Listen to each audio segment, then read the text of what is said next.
Dear अस्सलाम वालेकुम। उम्मीद है आप लोग खैरियत से होंगे। आज हम मज़ीद थोड़ा सा पढ़ेंगे, बात करेंगे पेरिसाइक्लिक रिएक्शन और उसमें भी इलेक्ट्रोसाइक्लिक पे, specially frontier molecular orbital theory के ऊपर बात करेंगे। जैसा आप ने देखा होगा कि हमने स्टार्ट लिया था पेरिसाइक्लिक रिएक्शंस जनरल इंट्रोडक्शन पर। उसमें 3 किस्में हैं, जिस तरह के इलेक्ट्रोसाइक्लिक रिएक्शन हैं, साइक्लोएडिशन रिएक्शन जिसको डायल्स-एल्डर रिएक्शंस भी कहते हैं, और तीसरी जो टाइप्स है वो है सिग्माट्रोपिक रीअरेंजमेंट। सो इस पे हमने ऑलरेडी बात की थी। और फिर जो इलेक्ट्रोसाइक्लिक में क्या क्या चीज़ें हैं, उसमें डिसरोटेटरी और कॉनरोटेटरी क्या चीज़ होती है, और किस तरीके से ऑर्बिटल जो होते हैं वो मिलते हैं। तो फ्रंटियर मॉलिक्यूलर ऑर्बिटल थ्योरी हमें क्या कहती है, इस सब पे हम ऑलरेडी बात कर चुके हैं। आज फिर इसको ज़रा प्रोसीड करेंगे। इसमें जो सबसे इम्पोर्टेंट चीज़ है वो है फ्रंटियर मॉलिक्यूलर ऑर्बिटल थ्योरी। ये हमें क्या बताती है basically? Frontier molecular orbital theory basically हमें बताती है कि जो साइड पे जिस तरह आप ये देख रहे हैं, ये एक डाइन है। इस डाइन के जो एंड वाले ऑर्बिटल्स होते हैं वो आपस में ओवरलैप करेंगे। उसकी अलाउड ज्योमेट्री क्या होनी चाहिए कि जिसके थ्रू वो आपस में ओवरलैप कर जाते हैं, मिलते हैं। वो अलाउड ज्योमेट्री हमें कहाँ से पता चल जाता है? फ्रंटियर मॉलिक्यूलर ऑर्बिटल थ्योरी से। अनलेस हमें ना पता हो कि कौन ऑर्बिटल का कौन सा फेज आपस में मिलेंगे, तो हम नहीं डिसाइड कर सकते कि ये ओवरलैपिंग जो होगी वो फिजिबल होगी या नहीं होगी। इसमें बुनियादी तौर पर मैं ऑलरेडी बता चुका हूँ कि 2 चीज़ें हमें, जो ओवरलैपिंग होती है वो 2 तरीके से होती है। देखिए, इस तरह ये एक डाइन है। अगर इस डाइन के आप देखें तो इसमें हम जितने भी पाई इलेक्ट्रॉन्स होंगे उतने ही आपके पास इनके नंबर ऑफ वेव फंक्शन होंगे। जिस तरह ये 1, ये 2, ये 3, ये 4। चूँकि इसमें 4 पाई इलेक्ट्रॉन है तो उतने ही इसके वेव फंक्शन होंगे, यानी उतनी ही इसका सेट ऑफ मॉलिक्यूलर ऑर्बिटल्स होंगे। हर एक में फिर एक ऑर्बिटल होगा। अब हर एक की उसकी पॉसिबल ज्योमेट्री जो होगी वो डिफरेंट हो सकती है एक दूसरे से। जिस तरह आप चारों में देख रहे हैं ना, इन चारों में अगर आप देखें, इन चारों में जो शेप है मॉलिक्यूलर ऑर्बिटल्स की, वो डिफरेंट है एक दूसरे से। इसको हम कैसे अरेंज करेंगे, क्या तरीक़ेकार होना चाहिए इसका, तो उस पर भी हम बात करेंगे थोड़ी सी। एक तो ये है कि सबसे पहले तो जिस तरह मैंने कहा कि जितने आपके पास पाई इलेक्ट्रॉन्स होंगे उतने ही आपके वेव फंक्शन यानी सेट ऑफ मॉलिक्यूलर ऑर्बिटल होंगे। इस तरह ये 1, 2, 3, 4। इसका मतलब ये है कि ये साई 1, ये साई 2, ये साई 3 और ये साई 4 है, यानी 4 वेव फंक्शन है।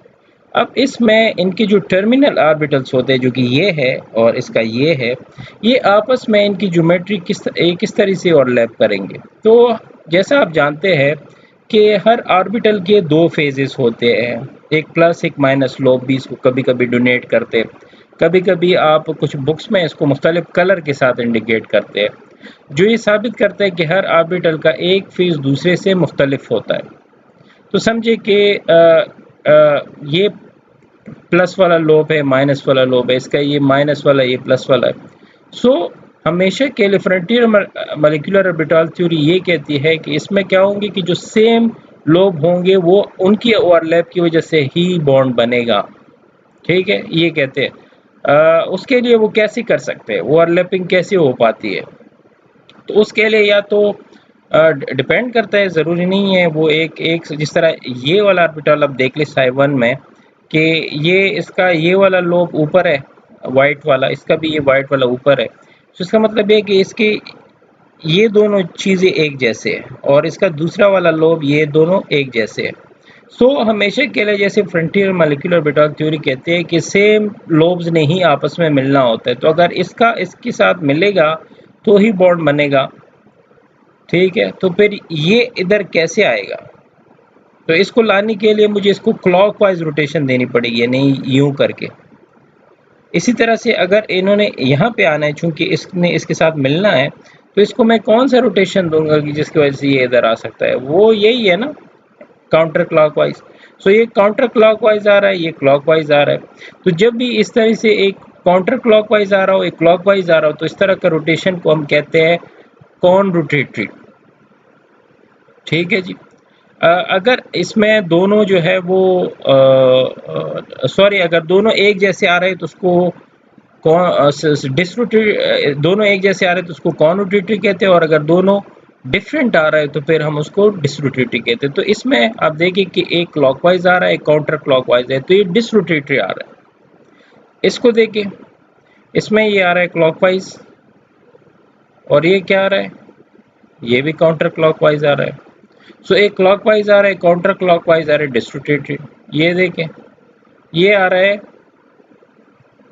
इसको सेम लोब लाने के लिए सॉरी, इसको दोबारा ज़रा एक दफ़ा देख लीजिए, ये इधर आ रहा है काउंटर क्लॉकवाइज, और ये भी काउंटर क्लॉकवाइज आ रहा है। तो इसका मतलब ये कॉन रोटेटरी हो गया।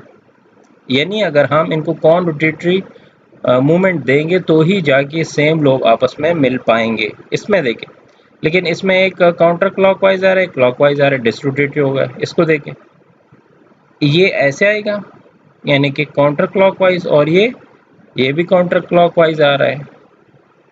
तो अगर दोनों एक जैसे आ रहे हैं, इस तरह ये क्या है, ये काउंटर क्लॉकवाइज आएंगे ना, और ये भी काउंटर क्लॉकवाइज आ रहा है। तो इसका मतलब ये है कि कॉन रोटेटरी। तो इस तरीके से आप डिसाइड कर सकते हैं कि आए ये कॉन रोटेटरी मूवमेंट से होगा या डिसरोटेटरी से होगा। अगर वो अपोजिट आ रहा है तो आप कहेंगे कि यानी कॉन रोटेटरी, यानी एक क्लॉकवाइज आ रहा है, काउंटर क्लॉकवाइज आ रहा है, तो फिर आप कहेंगे डिसरोटेटरी। अगर दोनों क्लॉकवाइज है या दोनों काउंटर क्लॉकवाइज है तो फिर आप कहेंगे कि कॉन रोटेटरी।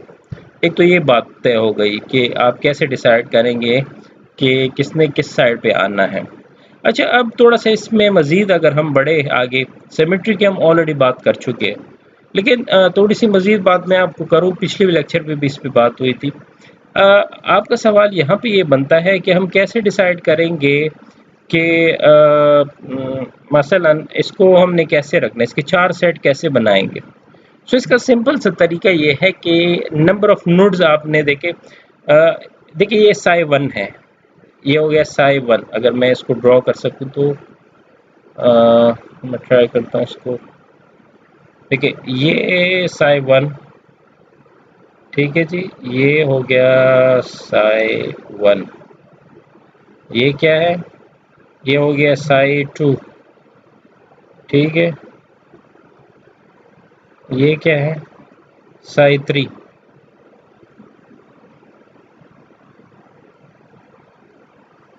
और ये क्या है, साई 4। तो इसका एक तो सिंपल तरीका ये है कि आप कैसे डिसाइड करेंगे नंबर ऑफ नोड्स, इसमें कैसे काउंट करेंगे। इसका एक फार्मूला है कि साई एन, यानी आप इस तरह लिखते हैं कि साई एन, ये इसमें नंबर ऑफ नोड्स आप करेंगे तो फिर क्या करेंगे, n माइनस 1 नोड होंगे इसमें, n माइनस 1 नोड होंगे इसमें। इसका क्या मतलब है, इसका मतलब ये है कि अगर साई n की वैल्यू मेरे पास 1 है तो ये साई 1 हो गया, तो 1 माइनस 1 इसका मतलब 0। इसका मतलब ये है कि साई 1 में कोई भी नोड नहीं है। यहाँ पे भी आप देख सकते हैं इसमें कोई नोड नहीं है, क्योंकि नोड तब होता है कि जब मैं सेम से सेम की तरफ आऊँगा।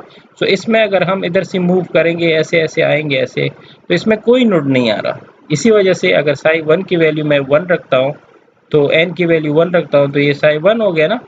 तो 1, इसका मतलब ये 1 माइनस 1 इज इक्वल टू 0 आएगा यहाँ पे। सो इसी तरीके से अगर आप इसमें देखें कि साई 2, ये क्या है, साई 2 है, तो साई 2 में क्या करेंगे, n की वैल्यू 2 रखे और 2 माइनस 1 1, इसका मतलब इसमें एक नोड आएगा। तो जाहिर है ये एक ही नोड आ रहा है, और वो कैसे आ रहा है, ये नोड आ रहा है, ये नोड आ रहा है, क्योंकि हमने इसकी तरफ आना है। ये नोड आ गया, एक नोड आ गया। इसी तरह से साई 3 में आप देखें कि नंबर ऑफ नोड्स अगर आपने देखे, साई 3 की वैल्यू 3 रखे, 3 माइनस 1 2 आएंगे, इसमें 2 नोड होंगे। 2 नोड कैसे होंगे, एक देखिए, एक नोड ये आ गया, ठीक है जी, और इसको ऐसे ही मूव करते रहे, दूसरा नोड ये आ गया। सो इसका मतलब ये है कि हमने क्रॉस किया है 2 जगहों पे इस लाइन को, एक दफ़ा यहाँ पे क्रॉस किया, एक दफ़ा यहाँ पे क्रॉस किया, 2 नोड आ गए इसमें। इसी तरह साई 4 में आपको 3 नोड नज़र आएंगे। अच्छा, इसमें आप तरतीब कैसे रखेंगे, सबसे पहली बात तो ये है कि हम एक फार्मूला ये है कि जब आपने इसको करना होता है, जो ये मैं अभी दूसरी वीडियो में आपको बताऊंगा, क्योंकि अभी इस वीडियो का साइज फिर बढ़ जाता है।